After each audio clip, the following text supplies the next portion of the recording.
сурвалж мэдээлэл явагдаж байгаа юм байна. За технологи сонгох шийдэл байна. Монгол улсад 80% жорлон энэ одоо өөрчлөх хүсэлтэй байна. За түр бол олон нийт энэ мэдээллийг өөрчлөх болох юм байна гэд. За тэгээд сул талууд бол нэг 7 сул талд давхцсан юм байна. За өвчл гэдэг бол мэдээж байгаа. Одоо та бүхэн мэдж байгаа тийм илгэний өвчлөөрөө дэлхийд номер 1 болоод ямар статус тоонууд гарч ийн тэтгэлгүй ам маань өөрөө хідвлээ тийм.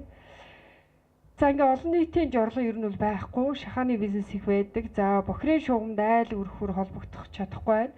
Хүүхэд эндих нөхцөл бүрдсэн, эдийн засгийн боломж тааруу, хүний хэрэгцээ тав дахь эрүүл аюулгүй орчин хангагдахгүй байна.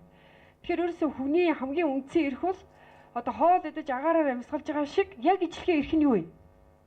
0 хэрэглэх. 0 хэрэглэх гэхээр хүмүүс 0 гэд ярихаар ингээ 0 гэд ариун цэврийн өрөө гэд ингээ жоохон бицэх газар ингээ өөрсдөөсөө олдвол бид нар шууд жорлон гэж нэрлсэн байхгүй. Жорлон гэхээр хүн бүхэнд ойлгомжтой.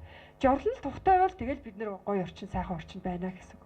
Тийм учраас энэ хүмүүсийн үхээр зарим хүмүүс та нар одоо төслийнхаа нэрийг бицэх газар мазар хэрэглэхгүй болгосон нэрлэхгүй яасан гэдэг. Тэг яг жорлон гэдэг үгийг өөрсдөө жорлонгоо муухай ойлгочоод жорлон гэдэг үг юу гэж ойлгоцсон бэ нү? Муухай гэдээ ойлгоцсон байж. Жорлон гоё ойл жорлон бас юу? Гоё л үгэнд орно шүү дээ тийм.